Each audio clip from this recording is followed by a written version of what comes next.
Between Mars and Jupiter lies a region of our solar system that we call the asteroid belt.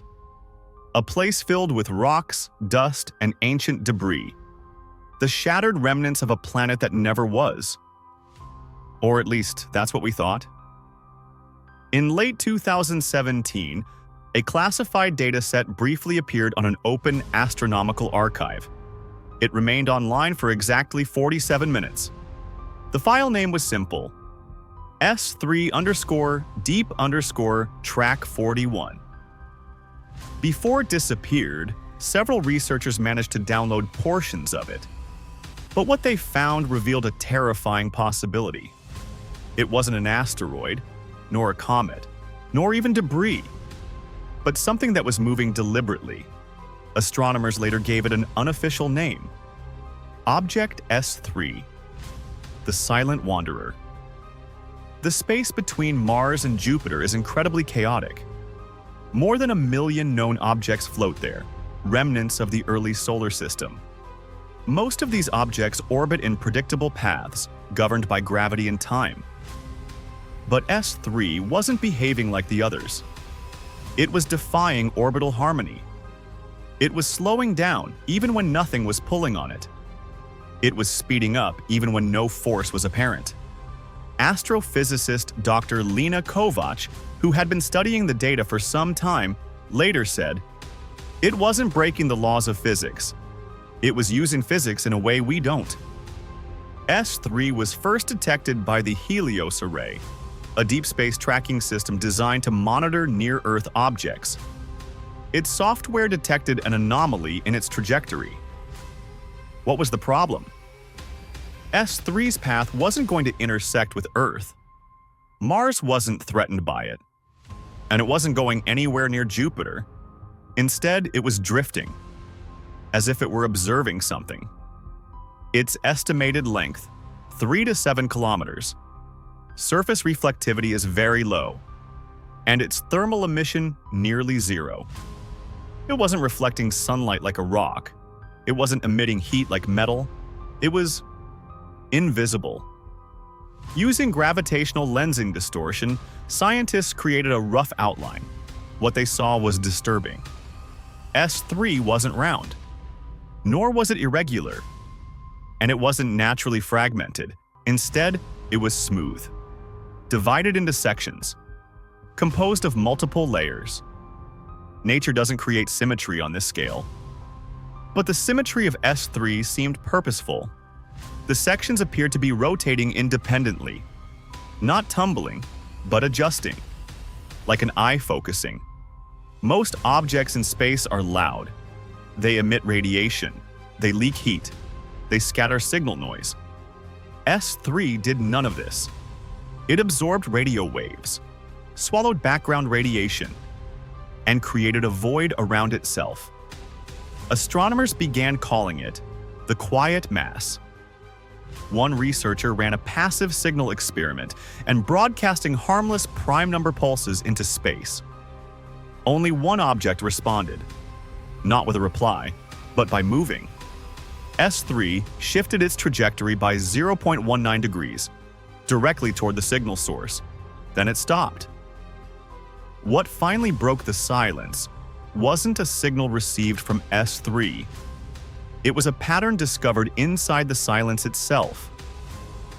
While analyzing the void S3 created in surrounding radiation, one researcher noticed something impossible.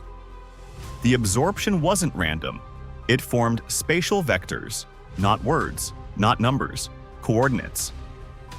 In April 2018, an emergency closed-door meeting was held during the International Astronomical Union Summit. No recording of this meeting exists, but leaked notes mention a term that has never been publicly explained: non-biological observer class, a designation for older probes that were not designed to communicate, but simply to observe. The notes end with a startling sentence: S3 is older than the asteroid belt itself. When the coordinates were decoded and plotted, they weren't pointing to Earth. They weren't pointing to Mars. They were pointing to something quietly orbiting above Mars. And that object was a moon of Mars, near which a Soviet probe had photographed a UFO, Phobos.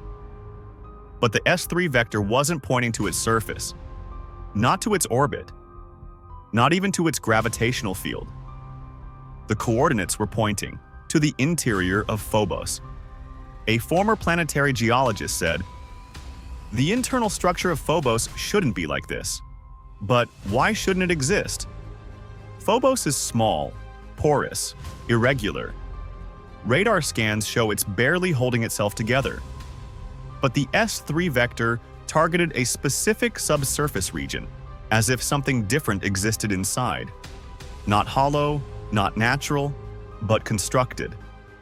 Following this discovery, old Soviet data from the Phobos 2 mission quietly resurfaced, a mission whose contact was lost just hours before deployment.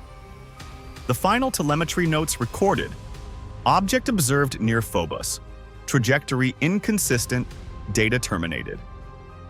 Initially, scientists thought S3's coordinates simply pointed to Phobos, but they were wrong when the entire absorption pattern was reconstructed in 3 dimensions. It turned out it wasn't a single location. It was a map, and Phobos was just the first marker. There were 3 more unknown objects. Beyond Phobos, the map revealed 3 more coordinate clusters. None of them matched any known planets, moons, or asteroids. Object Alpha, located beyond Saturn's magnetosphere, hidden within charged particle interference and appears in the radar data as a phase shift. Object Beta, deep within the Kuiper belt, colder than natural thermal equilibrium, causes gravitational F fluctuations without increasing mass. Object Gamma, of interstellar origin, traversing the solar system on a trajectory no known object could survive. All of this was never cataloged, erased from public databases within hours. An internal note from a leaked document reveals these aren't locations, these are nodes. And what connects them? Each object shares an impossible similarity with S3. Extreme radio absorption, very low thermal signature, non-random orbital corrections. They aren't orbiting independently. They are deployed, like instruments, like sentinels, like parts of something much larger. Orbital modeling suggests that S3 entered the solar system 4 billion years ago, before the Earth cooled, before life emerged on Earth, before the asteroid belt stabilized. It had time to observe, time to learn, time to wait. S3's path has crossed every habitable zone era. Mars, when it had oceans. Earth, when oxygen developed. And now us. S3 never came close to Earth. But why? Because it didn't need to. Modern instruments leaked more information than any flyby ever could. Radio emissions, nuclear tests, satellite networks, artificial intelligence signals. And S3 adjusted its orientation to reduce detection. It wasn't hiding. It was non-interfering. S3 wasn't alone. It never was. It was part of a distributed system, spread across the solar system long before humanity learned to look upward. Phobos wasn't chosen randomly when Mars was once alive, and someone, or something, wanted to make sure it stayed observed. In November 2021, S3 performed its first undeniable maneuver. Without propulsion, without exhaust, without measurable force. It changed orbit, but not toward Earth, but away, exiting the asteroid belt and slipping behind Jupiter's gravity well, then disappearing into solar shadow. No signals since. No return. If S3 was watching, it saw everything. Our rise, our violence, our silence turning into noise. It didn't attack. It didn't warn. It left. And maybe that's worse. Because somewhere far beyond our stars, something now knows exactly who we are.